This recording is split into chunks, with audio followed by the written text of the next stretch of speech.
In our last lecture, we will discuss the distance from a point to a plane, to a line. And in our today's lecture, we will discuss the distance from a point to a plane.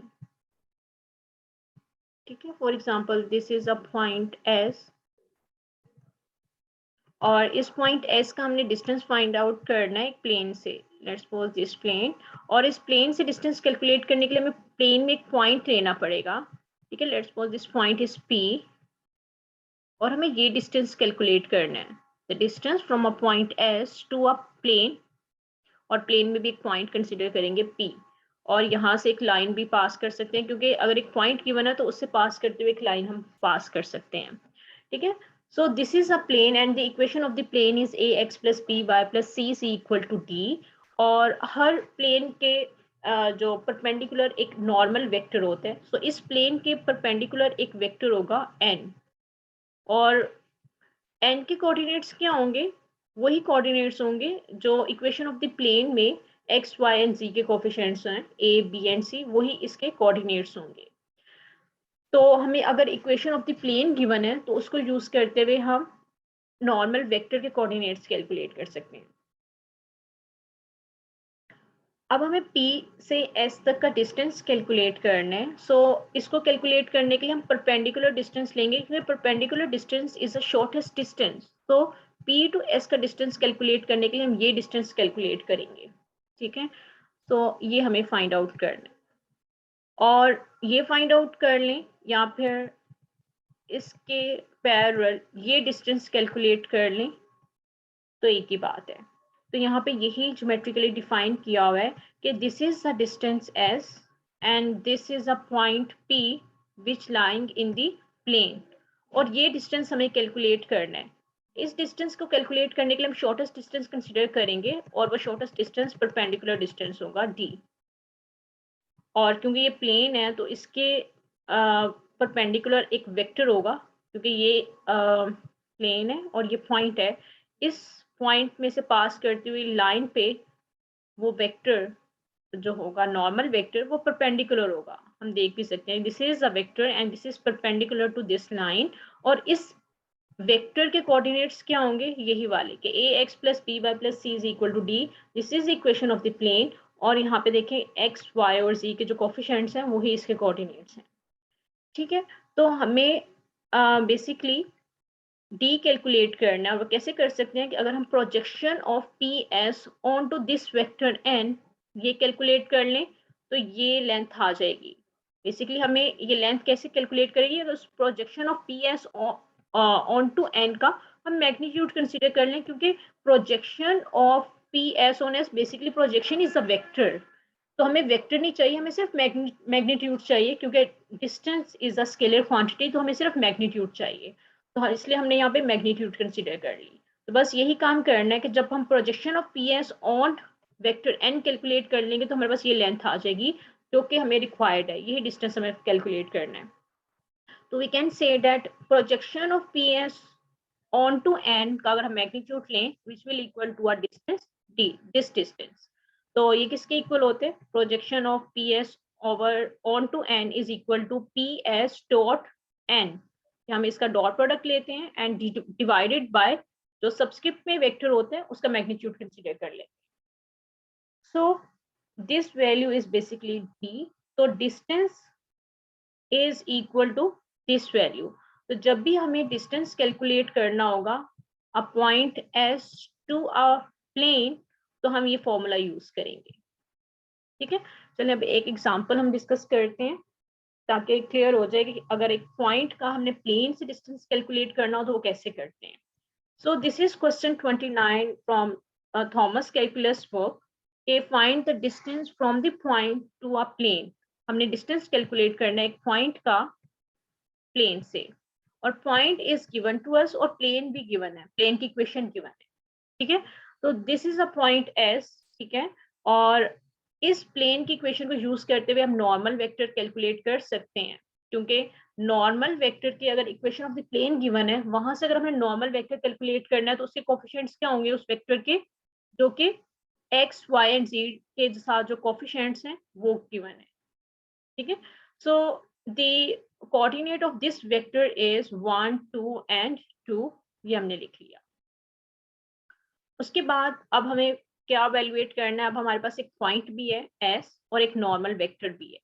अगर हम formula देखें तो formula में हमें क्या चाहिए, हमें सिर्फ एक पॉइंट नहीं, हमें 2 पॉइंट चाहिए और उनका डिस्टेंस चाहिए, जबकि हमें सिर्फ एक पॉइंट गिवन है। इसका मतलब ये, अब नॉर्मल वेक्टर हमने फाइंड आउट कर लिया, इसका मतलब हमें एक दूसरा पॉइंट कैलकुलेट करना पड़ेगा। ठीक है, दूसरा पॉइंट कैसे कैलकुलेट करेंगे, इससे इक्वेशन ऑफ द प्लेन को हम यूज करेंगे और सेकंड पॉइंट कैलकुलेट करेंगे। So in order to find out the second point, we find x-intercept of the equation of the plane. हम x-intercept जरूरी नहीं कि आपने x-intercept फाइंड आउट करना, y-intercept भी कैलकुलेट कर सकते हैं और z-intercept of the plane, equation of the plane का। तो x-intercept कैसे कैलकुलेट करेंगे, तो जब आप x-intercept कैलकुलेट करेंगे तो आपके पास सेकंड पॉइंट आ जाएगा। ठीक है, तो x-intercept कैलकुलेट करने के लिए इक्वेशन ऑफ द प्लेन में y और z को 0 पुट करना पड़ेगा। तो पुट कर दें, for x-intercept we put y and z equal to 0 in this plane equation। तो सब्स्टिट्यूट कर दिया, x प्लस 2 y की जगह 0 प्लस 2z c की जगह 0 पुट किया इक्वल टू 13। यहाँ से x की वैल्यू आ गई 13, so we have x-intercept is x की वैल्यू 13 है and y and z are 0, तो यहाँ पे क्या x-intercept आ जाएगा 13 0 एंड 0। ठीक है, और ये आपके पास पॉइंट आ गया, सेकंड पॉइंट। तो एक पॉइंट आपको गिवन था, दूसरा पॉइंट आपने कैलकुलेट कर लिया। Now you can easily find out PS। आप क्या करेंगे, S में से P को माइनस कर देंगे और S पॉइंट आपको गिवन है। ठीक है, तो S में से आपने P को माइनस किया तो आपके पास PS डिस्टेंस आ गया, आपने ये कैलकुलेट कर लिया। अब आप फॉर्मूला में देख लें कि आपको क्या फाइंड आउट करना है। ये S पॉइंट है जिसमें से आपने P को माइनस किया। आपको फॉर्मूला डिस्टेंस कैलकुलेट करना है which is equal to this. PS आपने कैलकुलेट कर लिया है, n वेक्टर आपको गिवन है। अब आपको क्या करना है, PS डॉट n कैलकुलेट करना है और n मैग्नीट्यूड कैलकुलेट करना है। आप इजीली इसको कैलकुलेट कर सकते हैं। तो सबसे पहले PS आपने वैल्यूएट किया हुआ है, उसकी वैल्यू लिख दी और उसका डॉट प्रोडक्ट लेना है वेक्टर n से जो कि आपको गिवन है, आपने अभी फाइंड आउट किया था इक्वेशन ऑफ द प्लेन को यूज करते हुए।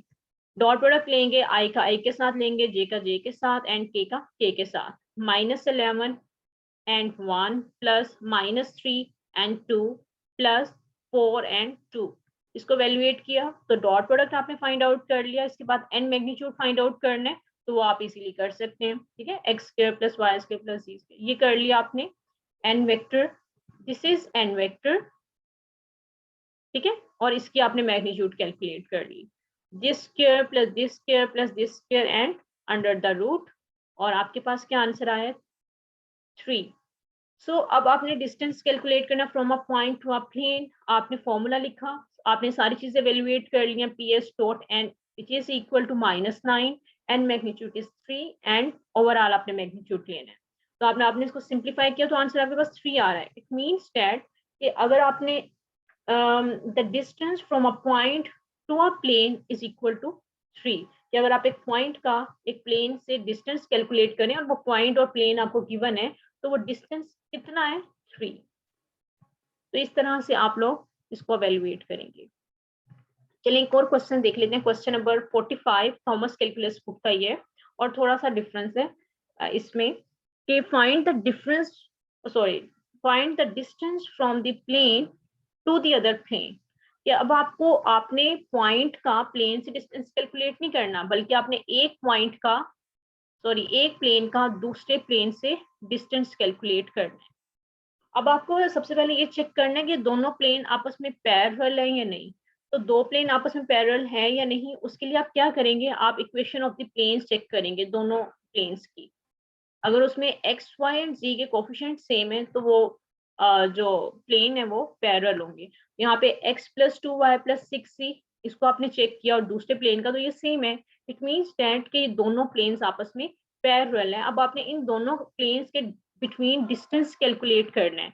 तो प्लेन में हमें डिस्टेंस कैलकुलेट करना है तो इसमें एक पॉइंट कंसिडर करेंगे P, जो कि हमें गिवन नहीं है लेकिन हम फाइंड आउट कर लेंगे, और दूसरे प्लेन में एक पॉइंट गिवन है Q, तो ये डिस्टेंस कैलकुलेट करना पड़ेगा हमें। ये डिस्टेंस कैलकुलेट करना है। और एक पॉइंट एक प्लेन में से एक पॉइंट कैसे फाइंड आउट करेंगे, वही वाला कॉन्सेप्ट यूज करेंगे कि हम एक्स इंटरसेप्ट कैलकुलेट कर सकते हैं, वाई इंटरसेप्ट या जी इंटरसेप्ट। वो तीनों इस प्लेन के पॉइंट्स होंगे, इस प्लेन की इक्वेशन को सेटिस्फाई करते होंगे।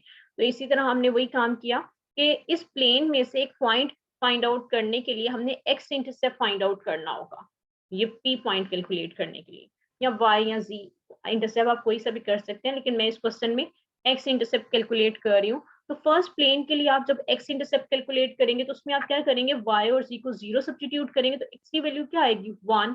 So the x intercept is 1 0 and 0। इस तरह सेकंड प्लेन का भी आपको ये पॉइंट चाहिए, इसके लिए भी आप क्या करेंगे, x इंटरसेप्ट कैलकुलेट करेंगे।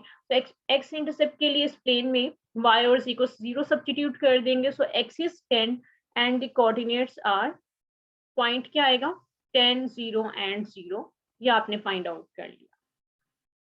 अब इस प्लेन के कोरस्पॉन्डिंगली आपके पास एक नॉर्मल वेक्टर होगा, ठीक है। यहाँ से आप कर लें कि इस पॉइंट, अगर पॉइंट है तो इस प्लेन के कोरस्पॉन्डिंगली आप इस पॉइंट के कोरस्पॉन्डिंग एक लाइन ड्रॉ कर सकते हैं। इस तरह इस लाइन के कोरस्पॉन्डिंगली भी आप एक लाइन ड्रॉ कर सकते हैं। अब हर प्लेन के कोरस्पॉन्डिंग आपको पता है कि आपके पास एक नॉर्मल वेक्टर होता है, तो इस प्लेन का नॉर्मल वेक्टर क्या होगा, दिस वन। और इसी तरह इस पॉइंट का नॉर्मल वेक्टर क्या होगा n2, उसको आप n2 कंसीडर कर लें। और n1 के कोऑर्डिनेट्स क्या होंगे, जो x y z के कोफिशिएंट्स होंगे, तो वो क्या है 1 2 एंड 6। तो n1 क्या होगा 1 2 एंड 6, 1 2 एंड 6। इसी तरह n2 के कोऑर्डिनेट्स क्या होंगे, जो कि इस प्लेन में x y एंड z के कोफिशिएंट्स हैं, विच इज 1 2 एंड 6। अब देखें n1 और n2 सेम आ रहे हैं, उसकी क्या रीजन है, ये दोनों सेम क्यों है। देखें n2 के कोऑर्डिनेट्स क्या होंगे 1, देखो 1 2 एंड 6 ही आ रहे हैं। अब ये दोनों सेम क्यों है, जरूरी नहीं है कि सेम हो, लेकिन इस केस में सेम क्यों आ रहे हैं, क्योंकि दोनों प्लेन्स पैरेलल हैं। When two planes are parallel तो उनके कोरस्पॉन्डिंगली जो नॉर्मल वेक्टर होते हैं वो भी पैरेलल होते हैं, इसलिए उनके कोऑर्डिनेट्स सेम आ रहे होते हैं। यही अगर ये प्लेन्स पैरेलल ना होते तो उस केस में n1 और n2 भी सेम ना होते, लेकिन इस केस में क्योंकि ये पैरेलल है तो n1 और n2 सेम है, 1 2 एंड 6। तो यहाँ से आपने फाइंड आउट क्या करना है, the distance from this plane to this plane. तो n1 एंड n2 आपने एनालाइज किया, तो n1 is equal to n2, it means that both plane are parallel. तो यहाँ से आपने PQ, अभी मैंने आपको बताया कि किस तरह से कैलकुलेट करना है। P आपने पॉइंट कैलकुलेट किया हुआ है, whose coordinates are 1 0 0, और आपने Q पॉइंट B कैलकुलेट किया विच इज 10 0 0। ठीक है, एक प्लेन में से एक पॉइंट आपने कैलकुलेट किया बाय यूजिंग एक्स इंटरसेप्ट, और दूसरे प्लेन का भी आपने पॉइंट कैलकुलेट किया बाय यूजिंग एक्स इंटरसेप्ट। तो ये आपके पास 2 पॉइंट्स आ गए कोरस्पॉन्डिंग टू 2 प्लेन्स। तो उसको यूज करते हुए आपने पी क्यू डिस्टेंस कैलकुलेट करना है, ये वाला डिस्टेंस। तो इसके लिए आप पी क्यू कैलकुलेट करेंगे विच इज, आप क्यू के कोऑर्डिनेट्स को पी के कोऑर्डिनेट से माइनस कर दें, तो ये आपके पास पी क्यू पॉइंट आ गया। ठीक है, ये आपने पी क्यू डिस्टेंस कैलकुलेट कर लिया। अब आपने क्योंकि डिस्टेंस फॉर्मूला यूज कर सकते हैं, distance formula is P Q dot N. अब यहाँ पे n1 n2 क्योंकि दोनों सेम है तो आप कोई भी यूज कर सकते हैं। यहाँ पे n1 यूज कर लिया, इन दोनों का डॉट प्रोडक्ट यूज किया। अब आपको क्या करना है, n का मैग्नीट्यूड लेना है विच इज 41।